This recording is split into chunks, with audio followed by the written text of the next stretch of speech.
പരിശുദ്ധമായ ദീനുൽ ഇസ്ലാം പഠിപ്പിക്കുന്നത് എന്താണ്? എല്ലാ കാര്യങ്ങളും അറിയുന്നവൻ ആര് മാത്രമാണ്? അല്ലാഹു സുബ്ഹാനഹു വ തആല മാത്രമാണ്. ലോകത്തുള്ള എല്ലാ കാര്യങ്ങളും അല്ലെങ്കിൽ സകല കാര്യങ്ങളും അറിയുന്നത് അല്ലാഹു മാത്രമാണ്. സൂറത്തുൽ ബഖറയിൽ അല്ലാഹു പറഞ്ഞു വഹുവ ബികുല്ലി ഷൈഇൻ അലീം, എല്ലാം അറിയുന്നവൻ അല്ലാഹു മാത്രമാണ്. അതുപോലെ തന്നെ അല്ലാഹു പറഞ്ഞു വഇൻദഹു മഫാതിഹുൽ ഗൈബി ലാ യഅലമുഹാ ഇല്ലാ ഹു, അല്ലാഹു സുബ്ഹാനഹു വ തആലക്കാണ് അദൃശ്യമായ കാര്യങ്ങൾ അറിയുന്നത്, വേറെ ഒരാൾക്കും അറിയില്ല എന്ന് പരിശുദ്ധ ഖുർആൻ. ലാ യഅലമുഹാ ഇല്ലാ ഹു, അവരല്ലാതെ ഒരാൾക്കും അതറിയില്ല. അല്ലാഹുവിനല്ലാതെ വേറെ ഒരാൾക്കും അതിനെ സംബന്ധിച്ച് അറിയില്ല എന്ന് പരിശുദ്ധമായ ഖുർആനിൽ നമുക്ക് കാണാൻ സാധിക്കും. അതുപോലെ തന്നെ റസൂലുള്ളാഹി സ്വല്ലല്ലാഹു അലൈഹി വസല്ലം റുബയ്യ ബിൻത് മുഅവ്വിദ് ഇബ്നു അഫ്റാ റളിയല്ലാഹു അൻഹ പറയുന്നു, അവർ ഇയാസ് ഇബ്നു ബുക്കൈർ അൽ-ലൈസി റളിയല്ലാഹു അൻഹുവിനെ വിവാഹം ചെയ്തതിന്റെ പിറ്റേ ദിവസം നബി സല്ലല്ലാഹു അലൈഹി വസല്ലം അവരുടെ വീട്ടിലേക്ക് ചെന്നു.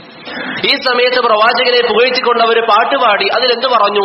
വഫീനാ നബിയ്യുൻ യഅലമു മാ ഫീ ഗദിൻ, സഹീഹുൽ ബുഖാരിയിലെ ഹദീസാണ്.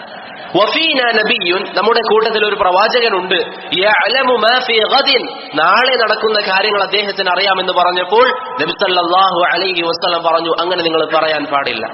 അള്ളാഹുവിന്റെ പ്രവാചകൻ വിലക്കി. നാളെ നടക്കുന്ന കാര്യം നബി സല്ലല്ലാഹു അലൈഹി വസല്ലം തങ്ങൾക്ക് അറിയില്ല എന്ന് ആരാ പറഞ്ഞത്? അള്ളാഹുവിന്റെ പ്രവാചകൻ തന്നെ വ്യക്തമായി വിശദീകരിച്ചു. അള്ളാഹുവും പറയുന്നു അദൃശ്യമായ കാര്യങ്ങൾ അള്ളാഹുവിനല്ലാതെ വേറെ ആർക്കും അറിയില്ല. നമ്മുടെ നാട്ടിൽ ആസ്വാദനവും അതുപോലെ തന്നെ ചികിത്സയും ഒക്കെയായി പല ആൾക്കാരും പാടി നടക്കുന്ന ഒരു ബൈത്താണ് ബുർദ. ഇമാം ബൂസീരിയുടെ അല്ലെങ്കിൽ ബൂസീരിയുടെ ഇമാമല്ല ബൂസീരിയുടെ ബുർദ എന്ന് പറയുന്ന കാര്യം. അതിൽ ചില വരികൾ കാണാം. فإن من جودك الدنيا وضرتها ومن علومك علم اللوح والقلم. സഹോദരങ്ങളെ, അള്ളാഹുവിന്റെ എല്ലാ അറിവും അള്ളാഹു രേഖപ്പെടുത്തിയത് എവിടെയാണ്? ലൗഹുൽ മഹ്ഫൂദിലാണ്. നിങ്ങൾക്കറിയാം, ആകാശഭൂമികളെ സൃഷ്ടിക്കുന്നതിന് മുമ്പ് എല്ലാ കാര്യങ്ങളും അള്ളാഹു എവിടെ എഴുതി വെച്ചിട്ടുണ്ട്? ലൗഹുൽ മഹ്ഫൂദിൽ എഴുതി വെച്ചിട്ടുണ്ട്. ബുർദയിൽ പറയുന്നു, ബൂസീരിയുടെ ബുർദയിൽ പറയുന്നു, ഫഇന്ന മിൻ ജൂദിക ദുനിയ വദറതഹ, ഈ ഭൂമിയും അതുപോലെ തന്നെ പരലോകവും ആഖിറവും ഒക്കെ പ്രവാചകരെ താങ്കളുടെ ഔദാര്യത്തിൽപ്പെട്ടതാണ്. അള്ളാഹുവാണ് ലോകത്തെ നിയന്ത്രിക്കുന്നത്. അള്ളാഹുവാണ് എല്ലാത്തിന്റെയും ഉടമസ്ഥൻ. മാലികി യൗമിദ്ദീൻ, നമ്മൾ എപ്പോഴും നിസ്കാരത്തിൽ പറയും പ്രതിഫല നാളിന്റെ ഉടമസ്ഥൻ ആരാണ്? അള്ളാഹുവാണ്. എന്നാൽ ബുർദയിൽ പറയുന്നു ഫഇന്ന മിൻ ജൂദിക ദുനിയ വദറതഹ, നബി സല്ലല്ലാഹു അലൈഹി വസല്ലമയുടെ ഔദാര്യമാണ് അത്രയത്. അതിനുശേഷം പറഞ്ഞു വമിൻ ഉലൂമിക, പ്രവാചകന്റെ ഇൽമിൽപ്പെട്ട ഒരു കാര്യമാണ്. പ്രവാചകന്റെ ഇൽമു മൊത്തത്തിൽ അതല്ല, പ്രവാചകന്റെ ഇൽമിൽപ്പെട്ട ഒരു കാര്യമാണ് ഇൽമുൽ ലൗഹി വൽ ഖലമി. അല്ലാഹു സുബ്ഹാനഹു വ തആല ലൗഹുൽ മഹ്ഫൂദിൽ എഴുതി വെച്ച കാര്യങ്ങൾ എന്ന് ബുർദയിൽ പഠിപ്പിക്കുന്നു. ഇതേത് അഖീദയാണ് സഹോദരങ്ങളെ? ഇതേത് അഖീദയാണ്? നബി സല്ലല്ലാഹു അലൈഹി വസല്ലം തങ്ങൾ എവിടെയാണ് ഇങ്ങനെ പഠിപ്പിച്ചത്? ഇതൊരിക്കലും അള്ളാഹുവിന്റെ റസൂൽ പഠിപ്പിച്ചെന്ന അഖീദ അല്ല. ഇതൊരിക്കലും ഇസ്ലാമിന്റെ അഖീദയല്ല. അള്ളാഹുവിന്റെ റസൂലിന്റെ എല്ലാ കാര്യങ്ങളും അറിയുമെന്നൊരു വാദം ഒരിക്കലും ഇസ്ലാം പഠിപ്പിക്കുന്നില്ല. അത് പ്രവാചകൻ പോലും അവിടുത്തെ ജീവിതത്തിൽ വിലക്കിയിരിക്കുന്ന ഒരു വാക്കാണ്. അതുപോലെ തന്നെ പരിശുദ്ധമായ ഖുർആൻ പഠിപ്പിക്കുന്നു ഇന്നഹു അലീമുൻ ബിദാതിസ് സുദൂർ, ഹൃദയങ്ങളിലുള്ളത് അറിയുന്നത് ആരാണ്? അല്ലാഹു സുബ്ഹാനഹു വ തആല മാത്രം. വേറെ ആർക്കെങ്കിലും അറിയാൻ പറ്റുമോ? ഇല്ല. എന്നാൽ മുഹീദ്ദീൻ മാലയിൽ നമ്മുടെ നാട്ടിൽ പല ആൾക്കാരും പറയുന്നത് എന്താണ്? കുപ്പിക്കകത്തുള്ള വസ്തുവിനെ പോലെ കാണാം നിങ്ങളുടെ കൽബകത്തുള്ളവർ.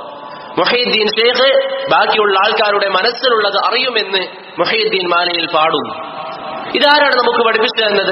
മുഹീദ്ദീൻ ഷേഖ് എന്ന് പറയുന്നത് അള്ളാഹുവിന്റെ വലിയാണ്, അല്ലെങ്കിൽ അള്ളാഹുവിന്റെ ദീനനുസരിച്ച് ജീവിച്ച വലിയൊരു ആലിമാണ്. 5-ാം നൂറ്റാണ്ടിൽ ജീവിച്ച ഹംബലി മദ്ഹബിന്റെ വലിയ ആലിം. അദ്ദേഹം ഒരിക്കലും ഇത്തരത്തിലുള്ള വാദങ്ങൾ പറയുന്ന വ്യക്തിയായിരുന്നില്ല. നിങ്ങൾ എല്ലാവരും കേട്ടിട്ടുണ്ടാകും, ഷെയ്ഖ് മുഹീദ്ദീൻ അബ്ദുൽ ഖാദിർ ജീലാനി റഹിമഹുല്ലാ ഒരു ദിവസം വൈകുന്നേരം നടക്കാനിറങ്ങി. അദ്ദേഹം നടന്നു പോകുന്ന വഴിയിൽ വലിയൊരു മേഘം അദ്ദേഹത്തിന്റെ അരികിലേക്ക് വന്നു. അദ്ദേഹം മേഘത്തെ കണ്ട് ആശ്ചര്യപ്പെട്ടു. കാരണം ഒരു മേഘം എന്റെ അരികിലേക്ക് വരുന്നു. അദ്ദേഹം ആശ്ചര്യപ്പെട്ടു. ആ മേഘത്തിൽ അതാ ഒരു രൂപം. മുഹീദ്ദീൻ ഷെയ്ഖ് റഹിമഹുല്ലാ വീണ്ടും ആശ്ചര്യപ്പെട്ടു. ആ മേഘത്തിലുള്ള രൂപം മുഹീദ്ദീൻ ഷെയ്ഖിന്റെ അരികിലേക്ക് വരികയും യാ അബ്ദുൽ ഖാദിർ എന്ന് വിളിക്കുകയും ചെയ്തു. മുഹീദ്ദീൻ ഷെയ്ഖ് വീണ്ടും ആശ്ചര്യപ്പെട്ടു.